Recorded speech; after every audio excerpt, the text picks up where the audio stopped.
Hi guys, ഹോക്കറാസിൻ്റെ മറ്റൊരു വീഡിയോയിലോട്ട് സ്വാഗതം. ഇന്ന് ഞാനിവിടെ സംസാരിക്കാൻ പോകുന്നത് കടാവറിനെ പറ്റിയാണ്. കടാവർ എന്ന് പറഞ്ഞു കഴിഞ്ഞാൽ അതെന്താണെന്നും എന്തുകൊണ്ടാണ് ഞാൻ ആ സബ്ജക്റ്റ് ചൂസ് ചെയ്തതെന്നുള്ളൊരു കാര്യം ഞാൻ പറഞ്ഞുതരാം. ഒന്നാമത്തെ ആ സമയം ഈ കടാവർ എന്നുള്ളൊരു വാക്ക് പറയുമ്പോൾ ഞാൻ എൻ്റെ ഗുരുനാഥനെ ഓർക്കാൻ താല്പര്യപ്പെടുന്നു. അദ്ദേഹത്തിൻ്റെ പേര് ജസ്വത്ത്. ലിറ്ററേച്ചർ പഠിപ്പിക്കുന്ന അധ്യാപകനാണ്, എന്നെ പഠിപ്പിച്ചിരുന്ന അധ്യാപകനാണ്, പ്യൂൺ മദേഴ്സ് കോളേജ് ആലുവയിൽ. അപ്പോൾ അദ്ദേഹം പറഞ്ഞത്, എൻ്റെ ശരീരം കീറി മുറിച്ചിട്ട് അത് പഠിച്ച് അവരുടെ കൈവറ ആ കുട്ടികൾ മാറ്റട്ടെ, എന്നിട്ട് അവർ പഠിക്കാൻ പൊക്കോട്ടെ എന്നാണ് അദ്ദേഹം എന്നോട് പറഞ്ഞ മറുപടി. അപ്പോൾ ഒന്ന് ആലോചിച്ച് നോക്കണം, ഒരു സമൂഹത്തോടുള്ള ഒരു പ്രതിബദ്ധത ഒരു അധ്യാപകൻ തീർത്തത് മരണശേഷം തൻ്റെ ശരീരം കടാവറായി കൊടുക്കുകയാണ്. കടാവറായി കൊടുക്കുക എന്ന് പറഞ്ഞാൽ അപ്പോൾ അർത്ഥം മനസ്സിലായില്ലേ? മെഡിക്കൽ കോളേജിലേക്ക് പഠിക്കാനായിട്ട് കൊടുക്കുകയാണ്.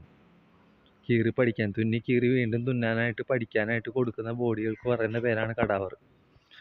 അപ്പോൾ ഞാൻ എന്തുകൊണ്ട് കടാവർ എന്നുള്ളൊരു കൺസെപ്റ്റ് ഇപ്പോൾ പറഞ്ഞു എന്ന് വെച്ചിട്ടുണ്ടെങ്കിൽ അത് വേറെ ഒന്നും തന്നെയല്ല. ഞാൻ എൻ്റെ ചാനലിൽ, ഹോക്കറാസ് എന്ന് പറഞ്ഞ ചാനലിൽ ഞാൻ ചെയ്യുന്ന കാര്യങ്ങളും അതേപോലെ health and wealth creation and retention automation system എന്ന് പറയുന്നത് അതെൻ്റെ ജീവിതമാണ്. ആ ജീവിതത്തെ കീറി മുറിച്ച് അതിൽ നിന്ന് എന്തെല്ലാം നിങ്ങൾക്ക് എടുക്കാൻ പറ്റുന്നോ അതെല്ലാം നിങ്ങൾക്ക് എടുക്കാം.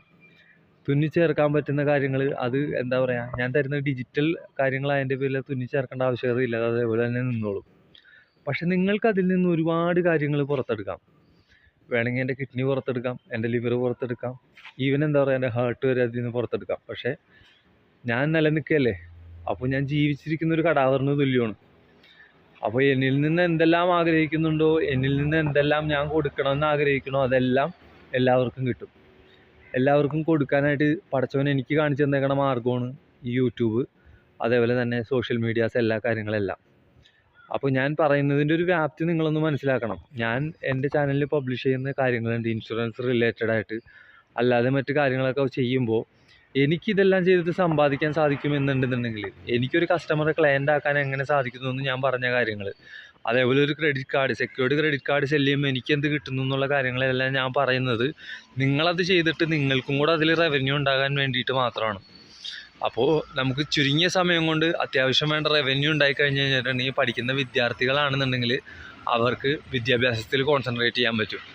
പിന്നെ ഇങ്ങനെയുള്ള പ്ലാറ്റ്ഫോമുകളിൽ വർക്ക് ചെയ്യുമ്പോൾ അവരുടെയൊക്കെ ഹെഡ് ഓഫീസ് വരുന്നത് ബാംഗ്ലൂർ, ചെന്നൈ, മധ്യപ്രദേശ്, അതേപോലെ തന്നെ ഗോവ, അങ്ങനെയുള്ള സ്ഥലങ്ങളിലൊക്കെയാണ്. അപ്പോൾ ഹിന്ദിക്കാരൊക്കെ ആയിട്ട് നമ്മുടെ സുപ്പീരിയേഴ്സ് വരും. അപ്പോൾ അവരുമായിട്ട് സംസാരിക്കാനും നമുക്ക് അവസരം കിട്ടും, കമ്മ്യൂണിക്കേഷൻ കിട്ടും. അങ്ങനെ നമ്മുടെ ലാംഗ്വേജ് ഡെവലപ്പ് ആവും, നമുക്കൊരു പ്രൊഫൈൽ ക്രിയേറ്റ് ആവും. എല്ലാവരും എൻ്റെ അഭിപ്രായത്തിലൊരു യൂട്യൂബ് തുടങ്ങണം, എന്നിട്ട് സംസാരിക്കാൻ പഠിക്കണം. നല്ല ഓർഗനൈസ്ഡായിട്ട്, നല്ല എന്താ പറയുക, വെൽ സെറ്റിൽഡായിട്ട്, നല്ല പ്ലാനിങ്ങോടുകൂടി സംസാരിക്കാൻ പഠിക്കണം. ഇന്ന് ഞാൻ സംസാരിച്ചത് കടാവറിനെ പറ്റിയാണ്. അപ്പോൾ കടാവറിനെ പറ്റി പറയുമ്പോൾ എല്ലാവർക്കും ഒറ്റയടിക്ക് പോകുന്നു, കടാവർ ഇങ്ങനെയൊക്കെ ചെയ്യാമോ, ഹറാമാണോ, ഹലാലാണോ എന്നൊക്കെ ചിന്തിക്കുന്നവരുണ്ട്. എന്നാൽ ഭാവിയുടെ തലമുറ വാർത്തെടുക്കാൻ വേണ്ടിയിട്ട് എൻ്റെ ശരീരം പോലും കൊടുത്തേക്കൂ എന്ന് പറയുന്ന ആ അധ്യാപകനെ ഞാൻ വളരെയധികം ബഹുമാനിക്കുന്നു. അപ്പോൾ ഇന്ന് ആ അധ്യാപകന് വേണ്ടി ഡെഡിക്കേറ്റ് ചെയ്യണം എൻ്റെ വീഡിയോ. അതേപോലെ തന്നെ health and wealth creation and retention automation system എന്നുള്ള എൻ്റെ ഈ ചാനലിനെ എല്ലാവരും ഒന്ന് സപ്പോർട്ട് ചെയ്യുക.